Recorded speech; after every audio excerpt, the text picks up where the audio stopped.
국회 부의장이 6선 도전을 선언하면서 윤갑근 예비후보와의 공천 경쟁이 본격화됐습니다. 민주당 이재한 동남 4군 예비후보는 박덕흠 의원에게 세 번째 도전장을 냈습니다. 설을 앞두고 과일 등 농산물 가격이 크게 올라 소비자들의 부담이 커지고 있습니다. 농산물 소비와 가격 안정을 위한 할인 행사가 잇따라 열리고 있습니다. 흉기, 난동 등 범죄 불안감이 확산하자 경찰이 예방 위주의 활동을 펼치기 위해 조직 개편을 추진합니다. 내근직 인력을 대폭 줄여 현장 경찰을 늘릴 계획입니다. 노후된 공공건물은 에너지 효율이 낮아 난방비 부담이 커 세금이 많이 들어가는 데다 이용객들의 불편도 적지 않습니다. 이를 개선하는 리모델링 사업이 확대되고 있습니다. 여러분 안녕하십니까. CJB 8시 뉴스 시작합니다. 설 명절을 앞두고 과일 등 농산물 가격이 천정부지로 올라 소비자들의 부담이 이만저만이 아닙니다. 농정당국과 유관기관들은 농산물 소비와 가격 안정을 위해 대규모 할인 행사를 잇따라 열고 있습니다. 장원석 기자입니다. 청주 지역 300g 사과 1개 평균 소비자 가격은 3,800원으로 1년 새 40% 가까이 올랐습니다. 설 명절을 앞두고 매년 준비했던 과일 선물을 어찌 해야 할지 소비자들의 고민이 깊어지고 있습니다. 과일이 많이 비싸졌는지 과일로 해야 될 건지 아니면 다른 선물을 또 다른 상품으로 좀 해야 될지 고민하고 있는 중입니다. 농협 경제 지주의 과실류 도매 가격 위기 단계에 따르면 지난주 기준 사과가 평년보다 110% 오르며 최고 단계인 심각 수준을 기록했고 단감과 감귤도 역시 심각 수준으로 나타났습니다. 배도 심각의 전 단계인 경계까지 올라 있습니다. 5개 주요 과채류 중 경계인 딸기를 제외하고 오이와 애호박, 가지, 토마토 가격도 심각 수준을 기록했습니다. 청주의 한 대형 유통 매장이 설 명절 농산물 선물 세트 반값 할인 행사를 열었습니다. 농민단체인 농협의 농산물 지원금에 정부의 농축산물 할인 지원금을 더해 마련한 행사입니다. 찾는 이가 없어 애가 탔던 농민들도 한숨 돌렸다는 반응입니다. 성수품 물가가 상당히 비싸요. 보전을 해주니까 좀 저렴한 가격으로 판로가 많이 되죠. 충북농협은 농산물 소비 촉진을 위한 반값 행사에 사과와 배 5천 상자를 공급했습니다. 재수용 반값 사과와 배 4만 5천 세트도 소비자들에게 선보였습니다. 설을 앞두고 산지 공급 물량을 최대한 확보하겠습니다. 또 그 정부와 협력, 또 농협 자체 할인 행사 등을 통해서 농산물 판매 확대와 소비자 물가 안정에도 최선을 다하겠습니다. 대형 유통업체들은 설 명절 전 소비자 부담을 덜기 위해 양을 절반으로 줄인 농산물 소포장 상품도 출시할 방침입니다. CJB 장원석입니다. 청주시가 설 명절을 앞두고 다음 달 3일부터 12일까지 육거리 시장과 가경 터미널 시장 등 5곳의 전통시장 일원에 대한 주정차를 한시적으로 허용합니다. 또 설 명절 성수품 물가 안정과 담합행위 단속 등을 위해 2개 반 12명으로 대책반을 꾸려 현장 활동을 벌입니다. 청주시는 이를 포함해 설 명절 종합대책으로 6개 분야 29개 핵심 과제를 선정하고 연휴 기간 24시간 재난종합 상황실을 운영합니다. 지난해 전국 곳곳에서 흉기 난동 사건이 잇따르면서 경찰이 올해부터는 예방 위주의 활동을 펼치기 위해 조직 개편을 실시합니다. 충북경찰도 행정을 담당하던 내근직 인력을 대폭 줄여 형사기동대와 기동순찰대 등을 신설하기로 했습니다. 박원 기자입니다. 지난해 7월 사람들이 많이 오가는 서울 신림역에서 발생한 묻지마 칼부림 사건으로 시민 1명이 숨지고 3명이 다쳤습니다. 한 달 뒤에는 경기도 성남시 서현역에 있는 쇼핑몰에서 흉기 난동이 벌어져 14명의 사상자가 발생했습니다. 언제 어디서 범죄가 일어날지 모른다는 불안감이 확산되자 경찰은 현장 치안 중심의 조직 개편을 추진하기로 했는데 충북경찰도 발맞춰 개편을 시행합니다. 눈에 띄는 건 행정을 담당하던 내근직 인력을 대폭 줄여 현장 경찰을 늘리겠다는 점입니다. 우선 수사부에서는 최근 마약과 강력범죄, 보이스피싱이 활개치고 있는 만큼 70여 명으로 이뤄진 형사기동대를 만들어 수사와 예방 활동을 병행하기로 했습니다. 두 번째는 기동순찰대입니다. 생활안전과를 범죄예방대응과로 명칭을 변경하고 그 안에 기동순찰대를 재편합니다. 90여 명의 기동순찰대원은 앞으로 도내 곳곳에 투입돼 수시로 도보순찰을 통해 범죄예방 활동에 나서게 됩니다. 마지막으로 일선 경찰서에 소속된 정복과 형사를 충북청 소속으로 통합 운영합니다. 지역 경계를 허물어 집회나 대규모 행사에서 탄력적 대응을 하고 첩보를 일원화하겠다는 겁니다.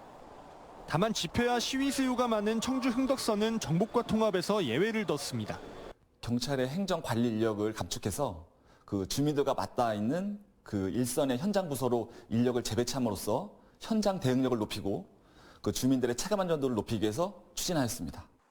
충북경찰은 검거도 중요하지만 피해가 발생하기 전 예방의 목적을 둔 개편안을 설 연휴가 끝난 뒤 적용할 예정입니다. CJB 박원입니다. 충북 도내에서도 가장 열악한 의료 취약 지역인 단양군이 24시간 응급진료가 가능한 보건의료원 개원에 속도를 내고 있습니다. 최근 공석으로 남아있던 응급의료 전문의와 의료원장까지 모집에 성공하면서 막바지 준비에 한창입니다. 안정원 기자가 보도합니다. 8년 넘게 지역 내 응급의료기관이 부재한 단양군. 유일한 응급의료기관이었던 단양서울병원이 지난 2015년 경영난으로 폐원했기 때문입니다.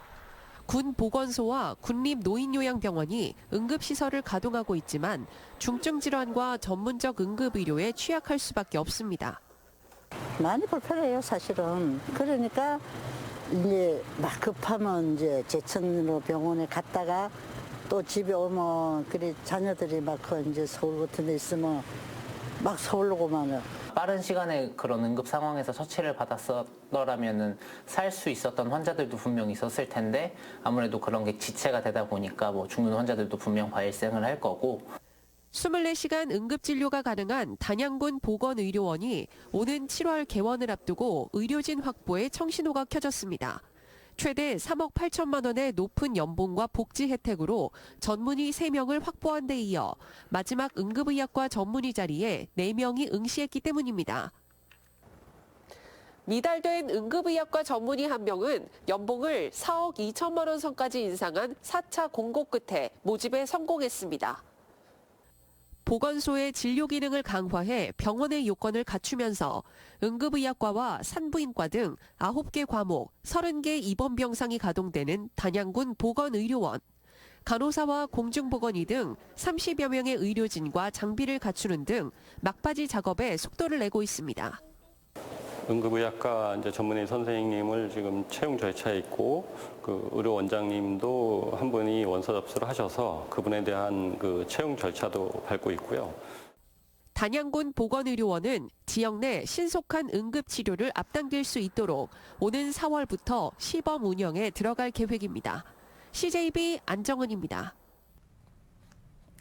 국민의힘 정우택 국회 부의장이 6선 도전을 선언했는데요. 정 의원은 숙적으로 통하는 윤갑근 예비후보와 또다시 공천 경쟁을 벌여야 합니다.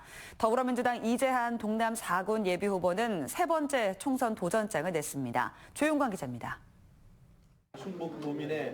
대학생과 자영업자, 외국인, 근로자 등과 함께 남은 정우택 국회 부의장이 청주 상당 출마를 선언했습니다. 정 의원은 6선에 올라 충북 지역 첫 국회의장에 도전하겠다는 포부를 밝혔습니다. 정 의원은 자신이 대표 발의한 중부내륙특별법 개정과 청주 도심통과 충청권 광역철도 조기 착공, 2045년 대한민국 G3 국가 진입 등 할 일이 많다며 힘있는 집권여당 중진론을 앞세웠습니다. 정 의원이 청주권 현역 의원 중 가장 먼저 출마를 선언하면서 상당구 공천 경쟁도 본격화됐습니다. 앞서 윤갑근 예비후보는 대법원 확정 판결로 라인펀드 로비 의혹을 완전히 벗고 출마를 선언했습니다. 정 의원과 윤 후보는 지난 2022년 정정순 전 의원의 낙마로 인한 재선거에서 치열한 공천 경쟁을 벌인 상당구의 숙적으로 통합니다. 둘 간의 경쟁은 정 의원이 청주청원 통합을 이유로 당에 이의를 제기한 3선 이상 공천 페널티 규정의 적용 여부에 따라 적지 않은 영향을 받을 전망입니다. 더 좋은 청주, 상당, 충북, G3 대한민국을 위해 이제 저 정우택을 더 크게 써 주십시오. 정우택과 함께 해 주십시오. 더불어민주당 이재한 동남 4군 예비후보는 4선 도전을 선언한 박덕흠 의원에게 세 번째 도전장을 냈습니다. 선거법 위반으로 벌금형을 선고받고 2년 전 사면 복권된 이 후보는 지난 19대와 20대에 이어 이번 21대 총선에서 절치부심 박 의원에게 다시 도전했습니다. 박 의원을 향해 국가대표급 사익추구 정치인 경실련이 발표한 21대 총선 공천 배제 인물이라고 비판한 이 후보는 이로 민생 법안으로 양곡관리법 개정을 다시 추진하겠다고 밝혔습니다.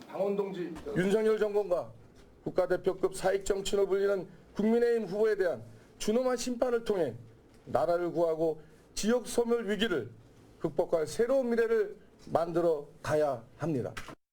이런 가운데 김성애 전 대통령실 종교다문화 비서관이 내일 동남 4군 출마를 선언할 예정으로 국민의힘 공천 경쟁은 박 의원과 박세복 전 영동군수 그리고 김성애 전 비서관 등 3파전 구도로 짜여지게 됐습니다. CJB 조윤광입니다. 오는 4월 10일 국회의원 선거와 함께 충북 지역에서는 5곳에서 시도의원 보궐선거가 치러지는 가운데 국민의힘 충북도당이 2곳에서만 후보를 내기로 했습니다. 국민의힘 충북도당은 이종배 도당위원장을 공천관리위원장으로 공관위를 구성해 귀책 사유가 없는 도의원 청주 9선거구와 청주시의원 자선거구만 공천을 하겠다고 밝혔습니다. 한편 더불어민주당은 현재 중앙당 차원에서 보궐선거 지역에 대한 공천 여부를 검토하고 있습니다. 공공건축물은 관리비도 자치단체의 예산, 즉 시민들의 세금으로 운영이 되고 있는데요. 노후된 건물의 경우 에너지 효율이 낮아 난방비 부담이 클 뿐만 아니라 이용객들의 불편도 적지 않았는데 이를 개선하는 리모델링 사업이 확대되고 있습니다. 김세희 기자입니다. 지어진 지 30년이 넘은 청주의료원. 이곳은 MRI나 CT 등 의료 장비들로 지난 2020년 9월 한 달 전기 사용량만 54만 9천 킬로와트시, 전기요금은 7,600만 원을 넘었습니다. 하지만 지난해 9월 에너지 사용량은 48만 9천 킬로와트시로 11%가량 감소했을 뿐 아니라 온실가스 배출량도 16.9%가량 줄었습니다. 지난 2020년 국토교통부의 그린 리모델링 사업에 선정되면서 효율이 떨어졌던 냉난방기 장치를 교체했고 조명도 에너지 소비가 적은 LED로 교체한 결과입니다. 그린 리모델링 사업이란 10년 이상 된 노후 공공건축물의 단열 보강과 고효율 창호 교체, 신재생 에너지 설치 등을 지원해 에너지 효율을 높이는 게 핵심입니다. 고효율 냉난방 장치, 그다음에 LED 조명, 이런 내실 이런 부분이 좀 환경이 좀 개선돼서 이용객들이 좀 만족도가 많이 올라갔고요. 보은군의 3승 보건소도 최근 리모델링 공사를 마쳤습니다. 단열이 제대로 되지 않아 에어컨을 틀어도 시원하지 않았고 겨울에는 외풍이 많이 들어와 난방비 부담이 많았습니다. 하지만 그린 리모델링 사업에 선정되면서 외벽 단열재 보강과 고효율 보일러, 태양광 패널 등을 설치해 에너지 효율을 약 67% 끌어올렸습니다. 지금까지 그린 리모델링 공모 사업을 통해 개선된 도내 공공건축물은 179곳. 올해도 경로당과 도서관 등 도내 공공건축물 41곳이 선정된 가운데 충청북도는 공공건축물 그린 리모델링 사업을 지속적으로 발굴할 계획입니다. CJB 김세희입니다.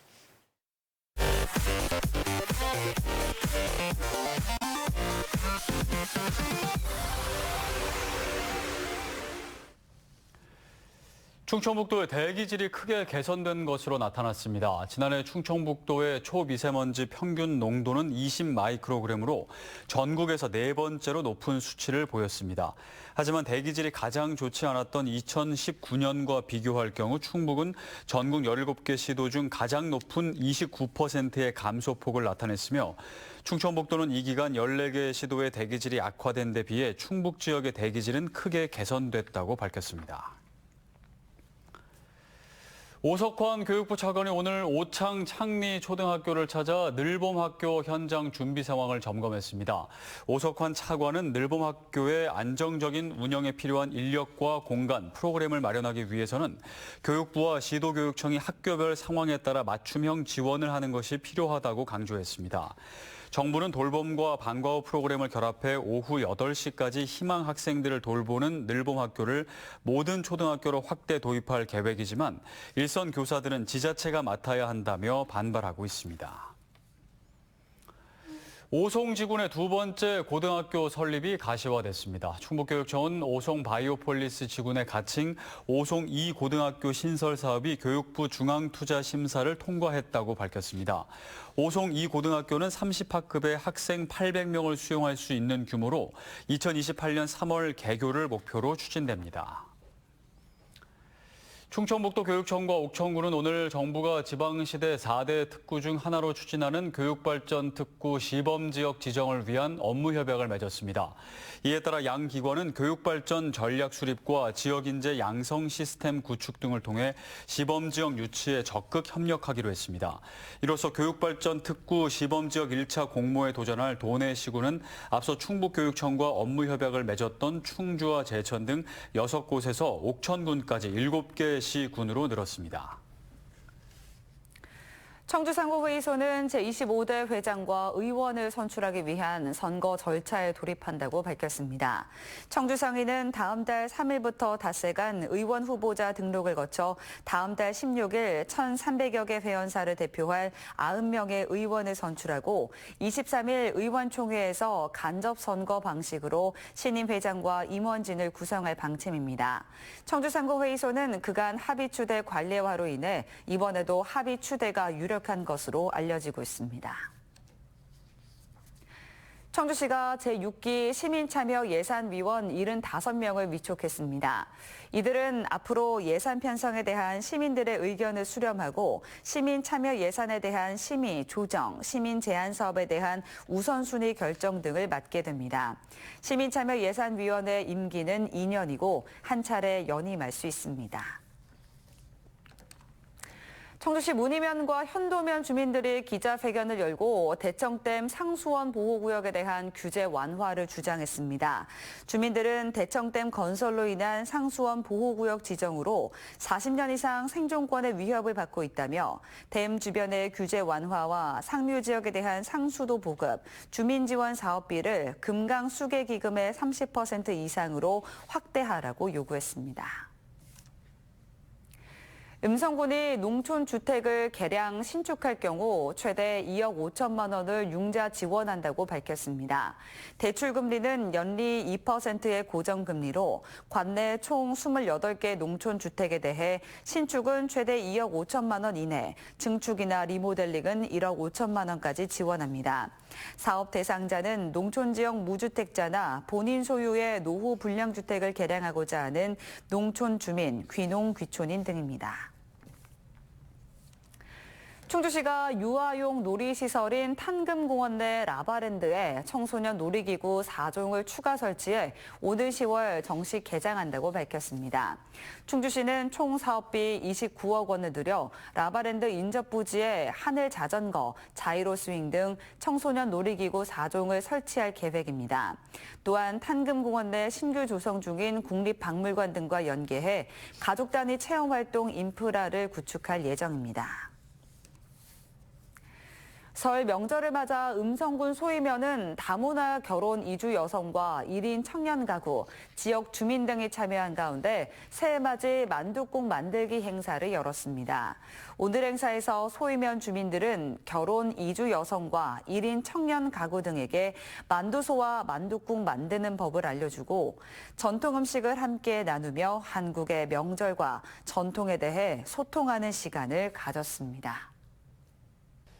네, 설 명절을 앞두고 물가 부담이 커지고 있습니다. 설렘 가득해야 할 명절인데 설렘보다 부담이 더 크진 않을까 걱정입니다. 물가 안정에 더욱 지혜를 모아주길 당부드립니다. 이상으로 CJB 8시 뉴스를 마칩니다. 시청해주신 여러분 고맙습니다.